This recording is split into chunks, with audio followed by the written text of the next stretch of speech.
بسم الله الرحمن الرحیم. دوستان عزیز، السلام علیکم و رحمت الله و برکاته. علیکم سلام و رحمت الله و برکاته. خوب هستین انشاءالله؟ الحمدلله. ماشاءالله. درس قبلی من و شما درباره توحید و انواع توحید بود. درس امروز ما درباره شناخت طاغوت است. من و شما باید بدانیم که چند موارد است ضد و مخالف توحید است. اول که است مخالف توحید یا ضد توحید است، او شرک به الله متعال است. دوم که است کفر است. سوم که است طاغوت است. چهارم نفاق است و پنجم هم فسق است. اولین چیزی که ضد توحید است او شرک است. چی است؟ شرک. دومین چیزی که ضد توحید است او کفر است. چی است؟ کفر. سومین چیزی که مخالف توحید است او طاغوت است. چی است؟ طاغوت. چهارمین چیزی که مخالف یا ضد توحید است او نفاق است. چی است؟ نفاق. پنجمین چیزی که ضد توحید یا مخالف توحید است او فسق است. چی است؟ فسق. آفرین. 5 مورد خواندیم که ضد و مخالف توحید است. ایرا حفظ بکنید. شرک در درس‌های قبلی خواندیم که شریک ساختن با الله متعال یک چیزی را، یک مخلوقی را با الله متعال در ربوبیتش، در الوهیتش، در اسماء و صفاتش یا در حکم و قوانینش شریک بسازیم، اینمی شخص مشرک میشه و به اینمی عمل شرک میگویند. درست است؟ درست است. و همونطور کفر هم در درس‌های قبلی خواندیم که بعضی اعمالی است که انسان انجام میدهد که توسط از او از دایره اسلام ایمان خارج میشه، او را کفر میگه. و شرک هم بدون است، کفر هم بدون است. شرک اکبر است، شرک اصغر است. شرک اکبر و شرک اصغر. کفر اکبر و کفر اصغر.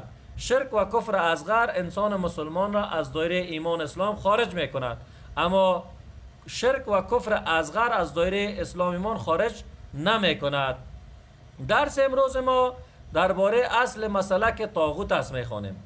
طاغوت چی را میگن؟ طاغوت هر آن چیز و هر آن کسی که به غیر الله متعال عبادت شود و به عبادتی که می شود راضی باشد، اینمی طاغوت است. چی است؟ طاغوت. آفرین. طاغوت است. طاغوت به معنی طغیانگر، سرکش میگه. طغیانگر و سرکش میگه، یعنی هر کسی که خلاف دستور الله متعال چی میکند؟ قوانین وضع میکند و قوانینی که وضع میکند حکم میکند و راضی است، اینمی طاغوت است. و هر کسی به غیر الله متعال عبادت میشه و به عبادتش راضی است، اینمی چی است؟ طاغوت است. چی است؟ طاغوت. آفرین. طاغوت که است انواع مختلف دارد. اول که است ابلیس است، شیطان است که دشمن الله متعال است. شیطان که است چی است؟ دشمن الله متعال است. چی است؟ دشمن الله متعال. شیطان چی است؟ دشمن الله و متعال. اینمی طاغوت است. و دیگه ای که کسی به غیر از الله متعال عبادت شود و به عبادتی که می شود راضی باشد، اینمی چی است؟ طاغوت است. چی است؟ طاغوت. سومین چیز که است کسی که مردم به عبادت خود دعوت بکنه، اینمی چی است؟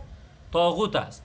چهارمین چیز که است کسی که ادعای علم غیب بکنه، مثلا اینمی فالبینا را ببینین، کاهنا را ببینین، جادوگرا را ببینین، ساحرا را ببینین که ادعای علم غیب میکنه، یا این پیرهای طریقت را ببینین ادعای علم غیب میکنه، یعنی ها چی هستند؟ طاغوت هستند. چی هستند؟ طاغوت.